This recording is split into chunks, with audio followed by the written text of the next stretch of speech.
Selamat tahun baru semuanya. PD Immanuel yang dikasihi Tuhan, semuanya di sini yang dikasihi Tuhan. Tahun baru, saya ada sesuatu yang baru. Sekarang saya tiap kali menyampaikan firman, saya rindu jemaat bisa mengulang dulu apa yang saya katakan. Firman Tuhan berkata bahwa perkataan kita itu punya kuasa. Betul? Barang siapa suka menggemakan lidahnya, barang siapa suka berkata-kata, kalau perkataan itu baik, itu akan menyelamatkan masa depanmu. Ada satu pepatah ngomong bagus banget. Your word, perkataanmu, creates your world, akan menciptakan duniamu. Your word creates your future. Perkataanmu bisa menciptakan masa depanmu. Amin. Ada kuasa di dalam perkataan orang percaya. Ya. Nah, saya ingin Anda mengulang yang saya katakan. Semuanya siap? Siap untuk berkata-kata, ngalamin Tuhan lebih lagi? Katakan seperti ini. Identitas hidup saya adalah apa yang dikatakan firman Tuhan. Bukan apa yang dunia katakan. Hari ini saya tidak hanya mendengar firman, namun saya akan melakukannya. Saya dapat melakukan apa yang dikatakan firman Tuhan karena Roh Kudus memampukan saya. Saya tidak pernah menjadi sama lagi. Tuhan memperbarui hidup saya. Saya sambut firman Tuhan dengan sukacita dalam nama Yesus. Kasih tepuk tangan yang luar biasa. Yes. Wow, ketika memasuki 2025 excited, sangat excited karena tahun baru itu selalu ada hal-hal yang baru yang Tuhan mau nyatakan dalam hidup kita loh. Doamu tahun ini akan menjadi kenyataan, katakan amin. Tangkap itu. Harapanmu Tuhan bisa buat jadi kenyataan di tahun ini. Bukan cuma mimpi. Tuhan memang awalnya memberikan mimpi, tapi bukankah Dia Tuhan yang bisa membuat mimpi jadi kenyataan? Ya. Nah, malam hari ini saya dari kemarin doa dan doa, saya mesti nyampaikan apa nih di PD Immanuel? Gak tahu kenapa Tuhan cuma kasih satu kata, Immanuel, persis seperti namanya persekutuan doa ini. Immanuel.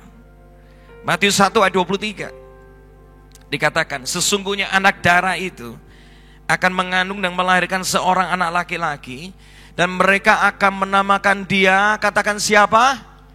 Immanuel, yang berarti Allah menyertai kita. Immanuel artinya apa? Sekali lagi, Allah menyertai kita. Siapapun kita, Tuhan rindu beserta dalam hidupmu. Siapapun Anda. Jangan ada pun seseorang di tempat ini merasa gak layak. Tuhan itu Tuhan yang sangat mencintai. Orang sehancur apapun, Yesus mati buat Anda. Hidup Anda sehancur apapun, Tuhan rela jadi manusia untuk menyatakan kasih-Nya buat kita. Namanya Immanuel. Tuhan menyertai kita. Nah, firman Tuhan itu berulang kali menyatakan tentang penyertaan Tuhan. Yosua 1 ayat 9. Ini momen ketika Yosua ditinggal sama Musa pemimpinnya. Dia merasa gak sanggup.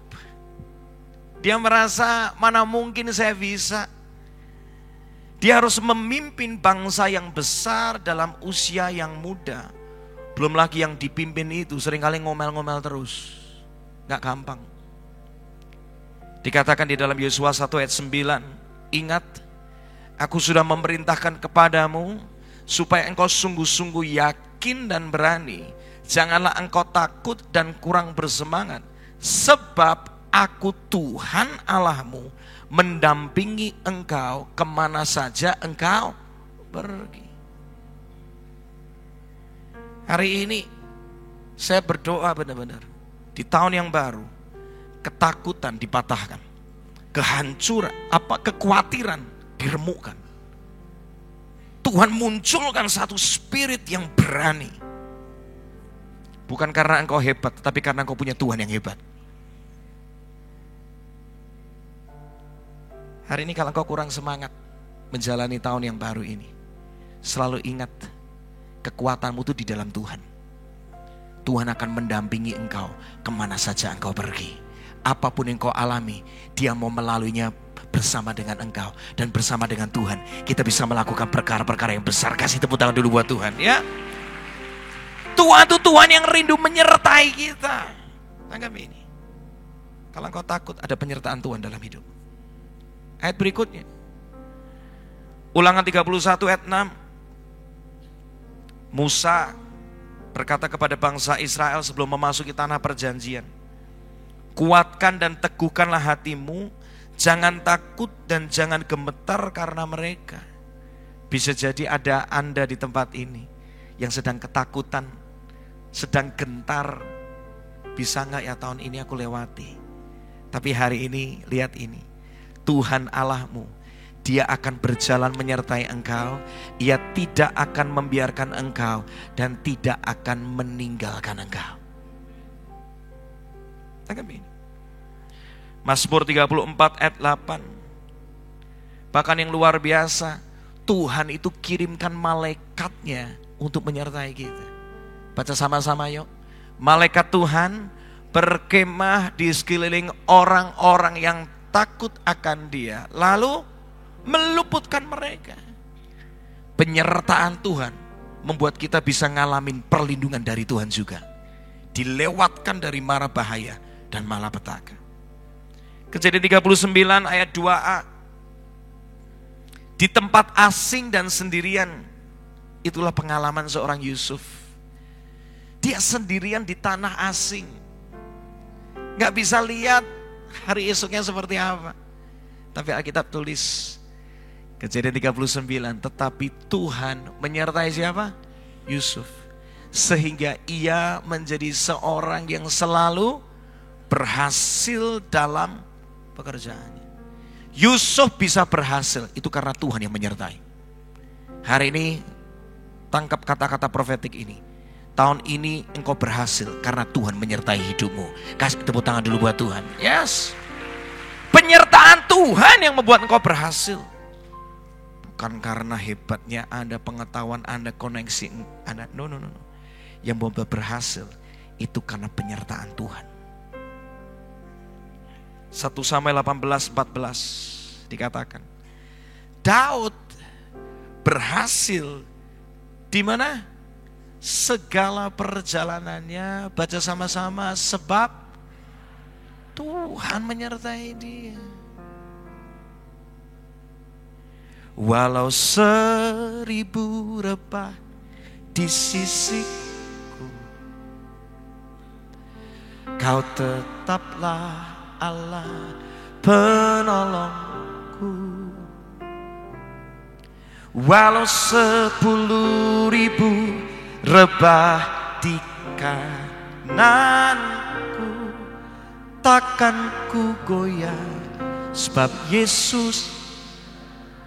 Nyanyi sekali lagi, katakan, walau 1000 rebah di sisi, Kau tetaplah Allah penolongku. Walau 10.000 rebah di kananku, takkan ku goyah, sebab Yesus.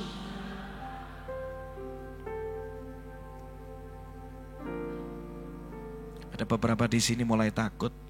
Tadi teman-teman saya di grup, Ki, tahu nggak? Tahu apa?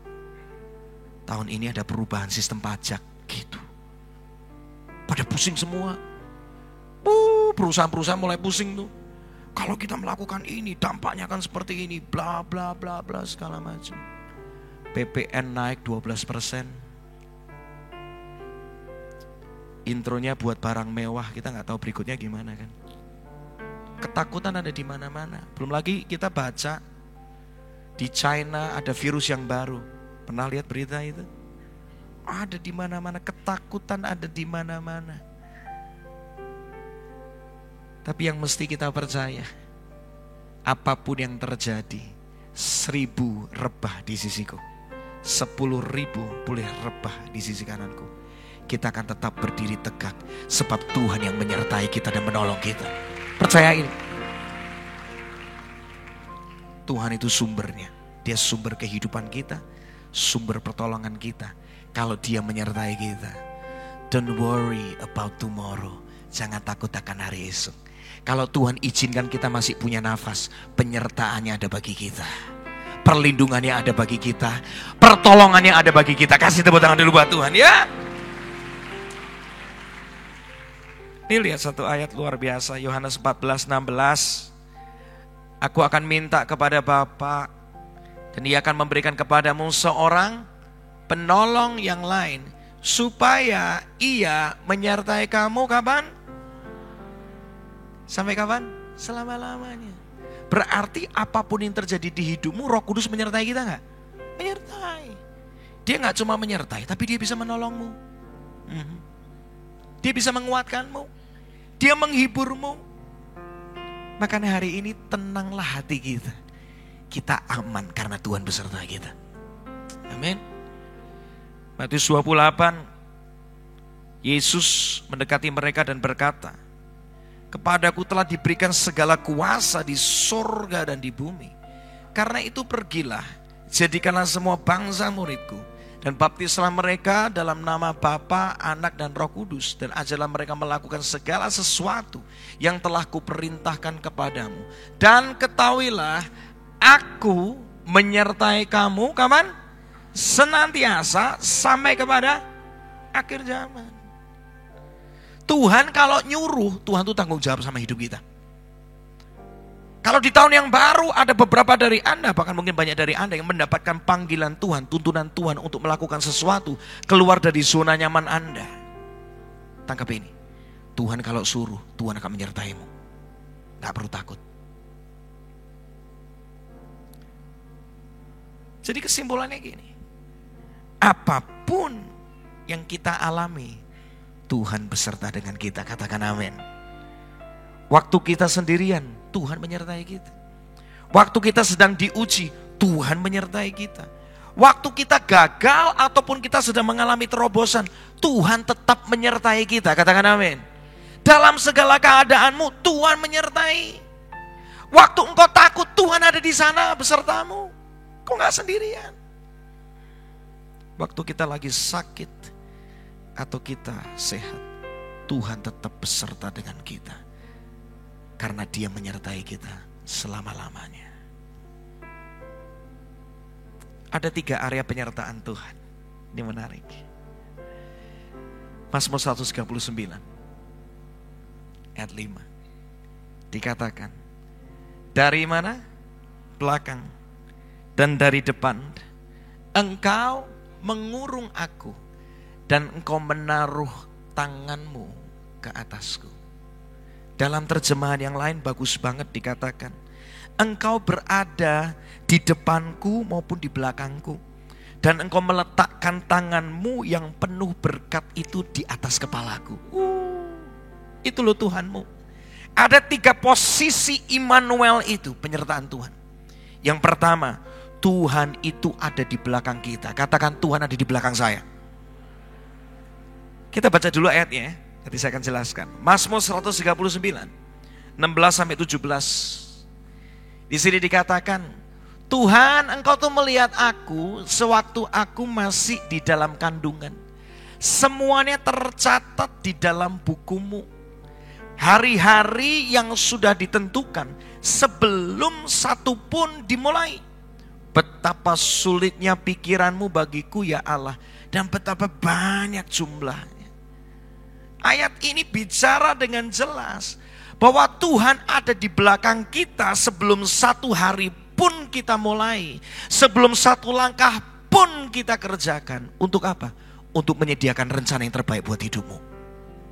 Jadi yang pertama catat ini, posisi penyertaan Tuhan yang pertama dalam hidup kita, di belakang kita. Artinya Tuhan menyediakan rencana yang terbaik sebelum engkau melakukannya.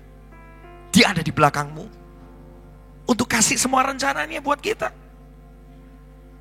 Kadang-kadang kan kita bingung mesti melangkah seperti apa. Hari ini jangan takut, karena Tuhan sudah punya rencana yang terbaik buat hidupmu. Yang kita perlu lakukan cuma apa? Tanya sama Tuhan. Tanya sama Tuhan karena Dia punya rencana. Anak kalau nanya sama bapaknya, bapaknya pasti kasih tahu anaknya yang terbaik. Katakan amin. Itulah hati Bapak di surga. Hari ini datang sama Tuhan yuk. Tuhan, sebelum bulan berlalu, bentar lagi udah masuk Februari ya. Cepet banget ya. Kemarin barusan Natalan, main kembang api, tahun baru. Sekarang udah tanggal berapa hari ini? 16 loh. Sudah tengah bulan, waktu begitu cepat. Kita butuh tuntunan Tuhan. Minta sama Tuhan, nyatakan Tuhan yang kau mau. Rencanamu apa? Tuhan suruh aku apa? Aku mau kerjakan. Allah Immanuel itu menyediakan master plan-nya buat kita, blueprint-nya buat kita. Tinggal kita tanya, Tuhan mau apa?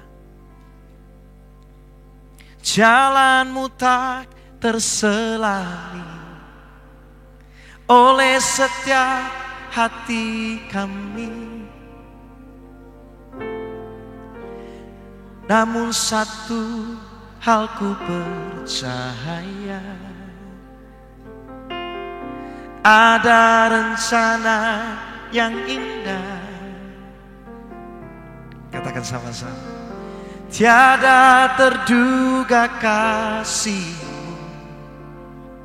Terima kasih Tuhan. Heran dan besar bagiku. Thank you Lord. Arti kehadiran-Mu selalu nyata di dalam hidupku. Katakan sama-sama. Penyertaan-Mu sempurna, rancangan-Mu penuh damai, aman dan sejahtera. Walau di tengah badai, ingin ku selalu bersama, rasakan keindahan arti kehadiran-Mu. Ada sebuah kesaksian yang luar biasa. Ada seorang ibu yang saya barusan ketemu. Dia cerita sama saya gini, Pak Franky, dia panggil saya Ki. Tahun 96 itu musim di mana saya sangat berjaya di pekerjaan saya. Saya kerja MLM. Kalau sebut mereknya pasti banyak yang kenal. Bagi yang ngerti dunia MLM. Pokoknya luar biasa, dia begitu ngalamin prestasi yang dahsyat pokoknya di pekerjaan. Sampai 98 bubar itu MLM. Dia punya stok numpuk banyak. Utang akhirnya numpuk juga. Dari untung jadi buntung akhirnya. Dia ngalamin itu. Sampai akhirnya dia bingung mesti melangkah kemana. Gak tahu kenapa dituntun sama Tuhan untuk pindah ke sebuah negara. Akhirnya suaminya udah pindah duluan.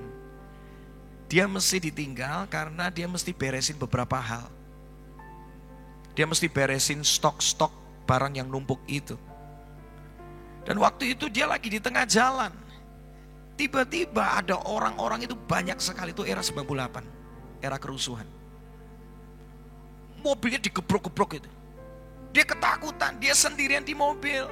Dalam hati menjerit, Tuhan, kalau seandainya suamiku ada di sini, aku mungkin gak ketakutan seperti ini. Dia ketakutan begitu rupa. Ayo keluar dari mobil, ayo keluar dari mobil. Ketakutan dia. Dia merasa hari itu sudah selesai sudah. Tapi ternyata untungnya lampu merah segera berganti dengan lampu hijau. Langsung tancap gas. Dan akhirnya dia bisa diselamatkan dari kondisi itu. Akhirnya begitu urusan di Indonesia beres, dia akhirnya pergi berangkat ke sebuah negara.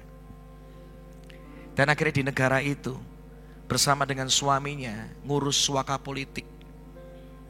Dan dia cerita, ditanyain apa yang membuat kamu mau pindah ke negara ini, ada kejadian apa? Tiba-tiba dia teringat, saya pernah di perempatan jalan, itu hampir dirampok, orang sudah gebrok-gebrok mobil saya ketakutan, hampir saya mengalami satu kejadian yang tidak mengenakan. Tapi hari itu saya bisa diselamatkan, makanya saya mau pindah ke negara ini, saya butuh rasa aman itu. Gara-gara cerita tersebut, gak butuh waktu lama, langsung di ACC, dapat langsung green card, dan gak lama setelah itu dapat warga negara di sana. Ini kasih tepuk tangan buat Tuhan loh. Ini bukan hal yang gampang loh. Tahu nggak? Ini loh, gini. Sebelum dia bisa ada nih negara itu, Tuhan sudah punya blueprintnya. Dia mesti ngelewati satu kejadian yang gak enak. Mobilnya mesti dipukul-pukul sama orang. Dia ketakutan setengah mati. Tetapi justru gara-gara cerita itu, dia dengan mudah mendapatkan warga negara di tempat yang lain. Dan saya ketemu orang ini. Hari ini dia mengembalakan sebuah gereja, ada di sebuah negara. Luar biasa. Saya melihat bagaimana imannya begitu kuat. Dipercayakan Tuhan hal yang besar yang gak masuk akal. Rasanya gak mungkin orang Indonesia bisa berjaya di negeri asing. Tapi saya lihat dengan mata kepala sendiri bagaimana Tuhan mempercayakan hidupnya dengan banyak hal yang luar biasa. Saya pun belajar dari iman dari ibu ini. Lihat, Tuhan itu sudah merancangkan semua yang terbaik. Dia membawa kita ke jalan yang benar. Katakan amin.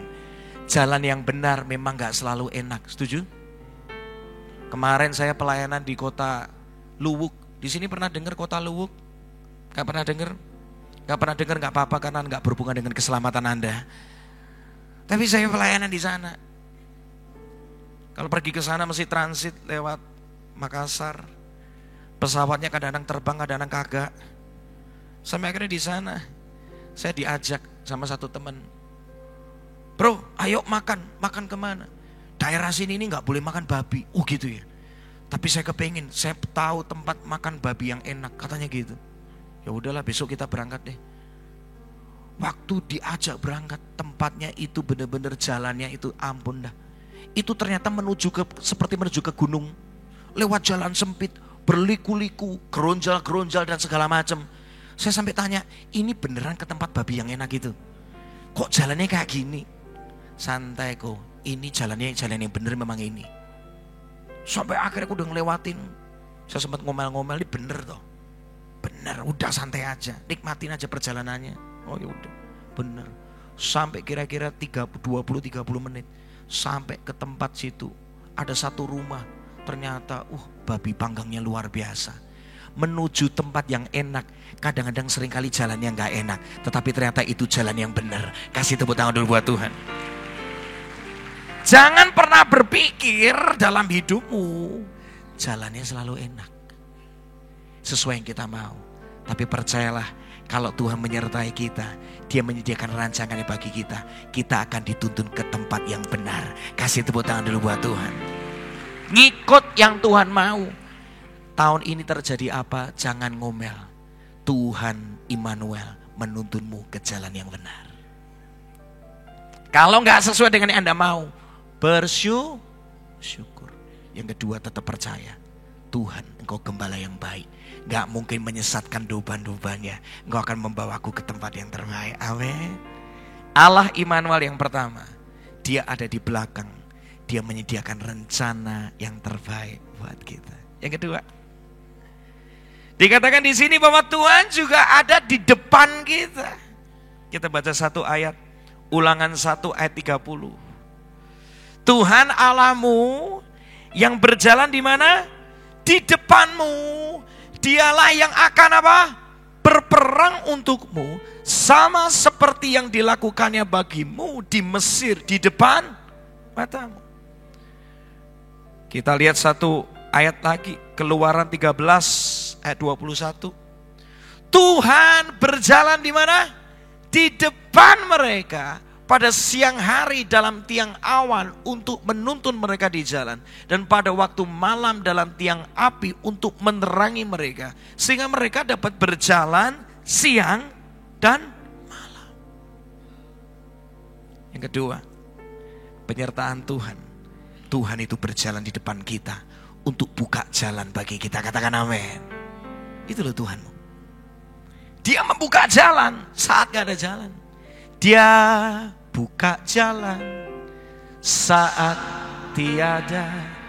Makanya santai aja. Semua pintu boleh tertutup. Kalau Tuhan sudah buka, tidak ada satu pun bisa menutupnya. Saat kita udah gak ada pengharapan, gak ngerti mesti melangkah kemana, selalu ingat, Dia buka jalan saat tiada jalan. Dia bekerja di jalannya, tak terlihat oleh kita. Dia menuntunku mendekat kepadanya. Dengan kasih dan kuasanya, Dia buka jalan. Katakan, Dia buka. Penyertaan Tuhan Immanuel, Dia ada di depanmu untuk membuka jalan saat tidak ada jalan. Saya ini udah berulang kali ditolak visa ke Amerika, beneran. Rasanya sudah males. Sampai tahun 2022 ada undangan dari gereja Indonesia di Amerika, ngundang saya. Pak Franky, ini undangan. Ini padahal gereja yang termasuk terbesar di sono. Itu undangan ditulis pelayanannya bulan Juni. Sampai suratnya udah expired, gak tak urus itu. Karena apa? Sudah trauma ketolak mulu visa Amerika. Karena tiap kali apply kan keluar duit, betul kan? Keluar duit, kalau visanya gak keluar, itu kan pengeluaran gak jelas itu. Udah males. Tapi tiba-tiba 2022 di tahun yang sama, kok ya bisa ada gereja lain lagi dari kota yang sama ngundang saya juga. Dan orang ini ngundang saya itu rada maksa, beda sama yang sebelumnya. Sebelumnya kasih surat, lu urus sendiri. Tapi yang ini rada maksa, telepon terus. Saya sampai beberapa kali gak tak angkat teleponnya beneran. Karena saya sebenarnya sudah males. Istri saya tak tanyain, yang gimana? Mau ngurus visa gak? Sembarang kamu deh. Waduh, kalau istri udah jawab kayak gitu bahaya tuh. Terserah-serah kamu deh. Gak ada kesehatan lagi sama istri. Mau ngurus males. Tapi karena orang yang satu ini yang ngundang, maksa terus. Lu butuh disiapin apa? Gue kirimin deh suratnya. Lu butuh apa? Lu butuh apa? Karena ada orang maksa terus, yaudah deh coba gue urus deh. Siapa tahu ini memang Tuhan punya rencana yang saya gak ngerti aja. Udah. Saya mulai siapin suratnya. Tiba-tiba saya ketemu sama satu teman baik. Dia tanya, dengar-dengar lu mau lagi ngurus visa Amerika. Gue bisa bantu apa? Ya bantu doa kayak, bantu apa? Terus dia cerita, saya ini dulu komplotan saya, komunitas saya itu isinya orang-orang dubes. Maksudnya gimana? Saya punya teman itu kerja di konjen Amerika. Dan dia pernah nawarin saya, kalau butuh visa ngomong aja, nanti aku bisa keluarin surat dan pasti itu bisa di-approve, katanya gitu. Lah itu kan kamu yang disuruh. Boleh gak coba nama saya boleh gak dimajukan ke sana? Coba ya Ki ya, coba aku tanyain. Dimasukkan nama saya sama istri. Singkat cerita, suratnya keluar beneran. Itu surat sakti. Beneran. Udah beberapa kali tolak loh. Keluar suratnya, belum visanya, belum. Surat itu ternyata ditembuskan ke embassy Amerika di Jakarta. Tiba waktunya saya interview. Ketika saya interview, saya lihat ada 3 loket gitu. Orang bule semua.